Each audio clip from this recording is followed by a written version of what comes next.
呢幾年一路都知道係要用聖經嘅故事，今年都一路禱告究竟要用咩題材。當翻開聖經嘅時候，就見到呢個約瑟嘅故事。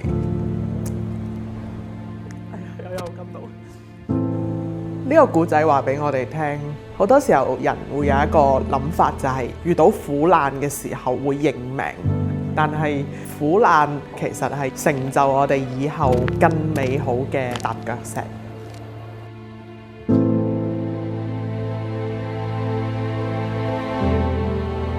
細個約瑟嘅角色咧，唔係我演嘅，係另一位演員演。究竟個天，你手係彩色嘅大衣好靚啊！我哋就將佢殺咗，然之後推佢落個坑度，翻到去就同阿爸講：喂，做乜嘢啊？好嘈啊！咁我演嘅係長大後嘅約瑟，我要感同身受一下佢經歷緊過去經歷嗰段事情，我再點樣去接翻之後嘅戲咯。約瑟呢個角色好多嘅內心戲，裏面經歷咗好多嘅痛苦啦，好多嘅苦難。我嘅性命係掌握喺耶和華神嘅手入邊。點解佢可以去到邊度都有上帝嘅同在？係因為佢懂得去依靠上帝咯。當我懂得去靠上帝嘅時候，我知道點樣去表達。但係如果靠我哋自己嘅話，好多嘢好難去流露到出嚟咯，好難真係感動人嘅心。解夢唔係出於耶和華神咩？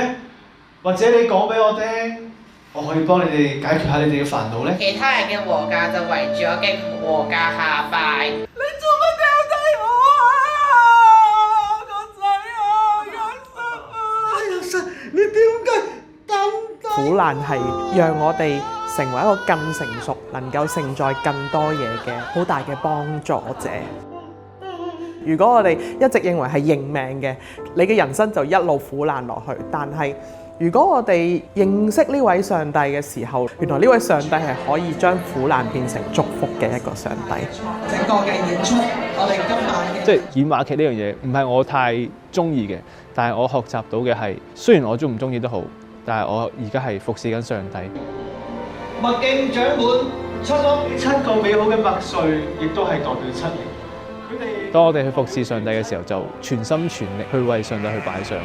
當我去信服嘅時候，上帝會有好多嘅祝福臨到喺我生命嘅當中。我以法老之名宣告，冇你嘅命令，冇人可以亂做任何事。難忘經歷，我覺得就係我被主母誘惑嗰一幕。即係我暫時我人生30歲左右都未遇過呢啲事情。嚟吧，嚟啦嚟啦，我知道你想要的。去飾演呢啲角色咧，就會有啲挑戰咯。呢個我應該要點樣去演好呢個角色？對於我嚟講係一個好難忘嘅經歷，亦都係一個學習咯。幾隻眼望住你同我喎。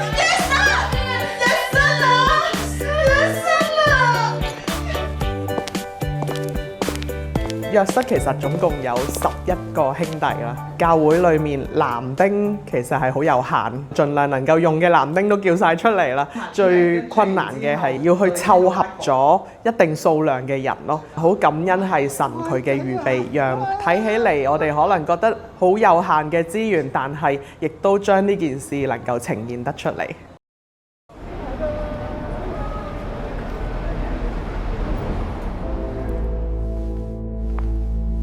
約瑟呢套戲咧，我主要飾演亞西納咧，佢本身就係一個皇室入邊嘅公主，咁佢由細到大都好注重禮儀啊，好賢淑，好溫柔。又美麗同賢德嘅閨女，賜俾你為妻。因為我本身我就覺得我係好馬甩啊，好放嘅人咯。我自己我都唔識點拿捏咩叫溫柔啲啊。喺呢套戲話劇彩排當中係好多否認嘅聲音咯。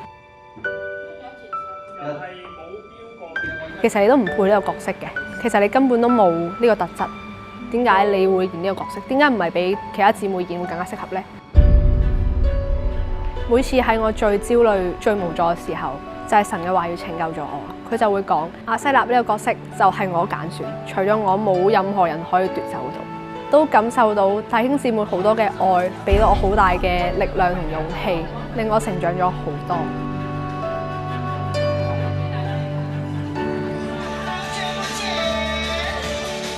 呢個話劇好好啊，做得唔錯啊！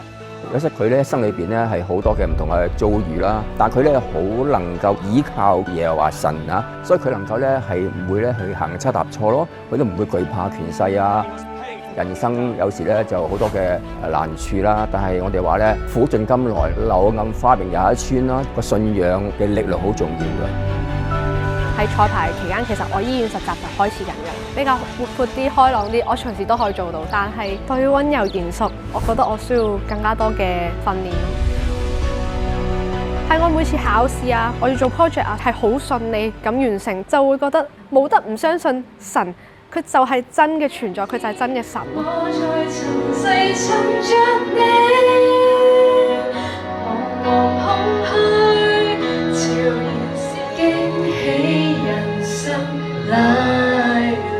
特別喺傳福音上面咧，神會帶領我哋，幫助我哋，因為主耶穌咧，佢都受好多挫折，係咪？佢喺地上面嘅時候，佢都勝過啊嚇，所以咧佢帶領我哋咧係勝過挫折。雖然有時會失望難過，如果我哋信耶穌嘅人咧，就唔會絕望啊。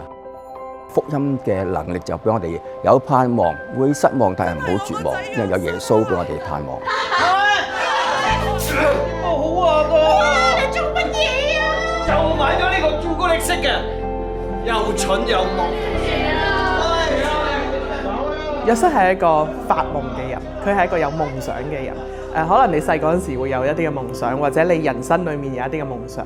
夢想會唔會已經落空咗，或者你已經唔記得咗，或者你覺得係冇可能成就啊？但係原來當我哋嘅夢想翻嚟神嘅裡面，其實係有可能成就。我亦都要祝福所有嘅觀眾，就係苦難係可以讓我哋成為一個更有祝福同埋更有身量嘅一個人。約瑟真係你啊，約瑟！讓我哋一齊用一個新嘅態度看我哋認為嘅苦難，喺翻神嘅裏面，喺翻耶穌嘅裏面，原來呢一切都可以成為祝福。仲有我最細嘅細佬以達曼，所以你都無需自責。我哋應該要向耶和華獻上頌讚。